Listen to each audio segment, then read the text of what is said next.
The Emperor is dead. So what happens now? We retaliate, Commander.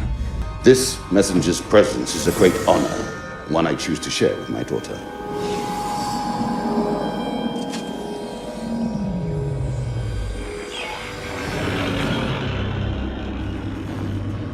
Admiral Versio, Operation Cinder is to begin at once. The most recent episode of The Mandalorian referenced Operation Cinder, and while many hardcore fans, and particularly those fans of the video games, may be familiar with this Operation codename, it strikes me that most people may not know what Operation Cinder is. So I'm here today to talk about Operation Cinder and the terrible and dramatic final order of Emperor Palpatine for his galactic empire.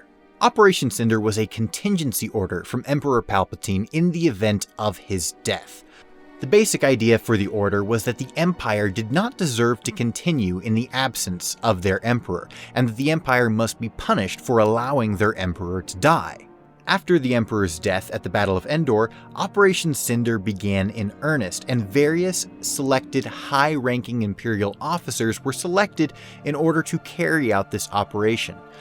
Basically, they were chosen to ensure that Palpatine's final order would be carried out without any risk of them thinking that the order didn't jive with what they thought was best for the Empire or for the galaxy. The order was simple: punish the Empire and Imperial citizens. This included the bombing of Imperial worlds as well as the total destruction of the remnant Imperial army and military. Operation Cinder began directly after Endor and wouldn't see its completion until 1 year after the battle, which was the Battle of Jakku, famously the planet where Rey was raised.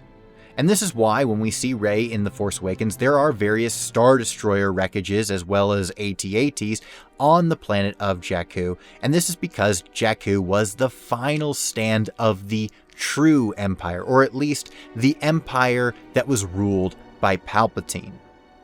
Through his selected agents, Palpatine ordered that various Imperial worlds should be bombed from orbit, as well as totally destroyed by ground forces, and this seems to be what is referenced by Mayfeld, who may have participated in these various massacres, which seems to be why he actually left the Imperial remnant in the first place. Once Operation Cinder had completed at the Battle of Jakku, those who had survived were ordered to jump into light speed into the unknown regions in order to seek out the planet of Exegol and prepare for Palpatine's return. These survivors would lay the groundwork for what would become to be known as the First Order, the military group designed to lay the foundation for Palpatine's inevitable return. However, it would seem from The Mandalorian, which takes place 4 years after Operation Cinder, that not all Imperials who survived the Battle of Jakku, or at least survived Operation Cinder, were obedient in Palpatine's final order, or at least selected by Operation Cinder to return to the unknown regions and prepare for the First Order. In fact, the Empire we see in The Mandalorian is distinctly not the First Order, despite being survivors of Operation Cinder. This has deep implications for the Star Wars materials to release in the post-Endor era, and particularly the series released on Disney+. We know that as of today, they have confirmed at least 2 other series that will take place alongside The Mandalorian, including the Ahsoka series as well as Rangers of the New Republic. These seem to be following an Imperial enemy that is not related to Palpatine and the First Order, but rather those who defied the final order of Operation Cinder, and that is to retreat to the unknown regions and build the First Order, and instead deciding to rebuild the Empire without the Emperor. While the First Order is the Emperor without the Empire, this new Empire is the inverse, and I believe that this is laying the groundwork for the return of a new villain, a villain who will be pulling the strings of each individual smaller villains who will be running the show of these individual shows. While Moff Gideon will remain the villain of The Mandalorian, and we will have a new villain for Rangers of the New Republic and a third villain for Ahsoka, I believe that the villain in charge of all of this, the villain behind the scenes for every show we will see that takes place in this corresponding timeline, will be none other than Grand Admiral Thrawn. According to official sources, the two new shows will cross over with future seasons of The Mandalorian and culminate in a, quote, climactic story event, which I believe that the only possible explanation would be the recreation of the Heir to the Empire storyline, or at least something involving Grand Admiral Thrawn, as we know that Thrawn is the end goal of Ahsoka Tano. And I believe that these will culminate with a retelling of the Thrawn trilogy, where Thrawn rebuilds the Empire, unaware that the Emperor has called his loyal Imperials into the unknown regions, and instead believes the Empire is the only force strong enough to stand against the threat that he knows lurks in the unknown regions. In Legends, we knew that this threat was the Yuuzhan Vong, but in canon, we know that this threat is the Grisk hegemony, and Thrawn knows that the only way to stand against a threat this dangerous is the military might of the Galactic Empire.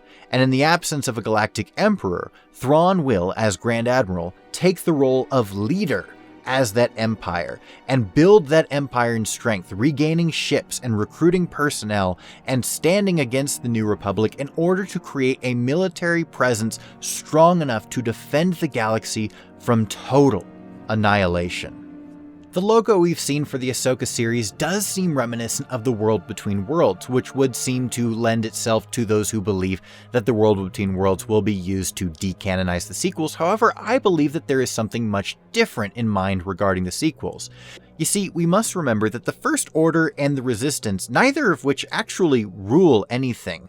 The First Order is not the Galactic Empire, and the New Republic is the one that actually rules the galaxy, and the Resistance is not the New Republic. And this really lends itself to the idea that the First Order and the Resistance are really just armies that really hate each other and want to annihilate each other. Even though the opening crawl does state that the First Order rules, this is never demonstrated in the films or books or anything, and they really only have a handful of citizens. In fact, the New Republic actually discredits the First Order as a threat, saying that they're not much to be worried about and they won't actually raise a military presence against the First Order, which necessitates the existence of the Resistance. Because of this, I think that this is priming this new era of this Imperial remnant to actually be a bigger threat from a galactic standpoint than the First Order could ever hope to be.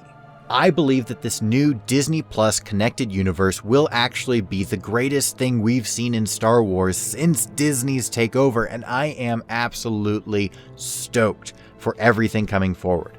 As of today, we have confirmed the Kenobi series, the Cassian Andor series, an Ahsoka series, the Bad Batch series, Rangers of the New Republic, a Rogue Squadron movie, and just so much stuff. It is absolutely crazy the amount of drops we've had today, and I do believe that everything taking place in this post-Endor era is building up to this one and singular villain, Grand Admiral Thrawn. But I do want to know what you, my friends, have to say about all this, so let me know your thoughts down in the comments below. And thank you all so much for watching. This has been a bit of a rambling video. It is currently 4:58 in the morning my time, but I wanted to get this through to you, and I wanted to make sure I watched the newest episode of The Mandalorian twice before I started recording this, just to make sure I didn't miss anything. But if I did, let me know what you think down in the comments below, and thank you again for watching, and as always, may the lore be with you, now and forever.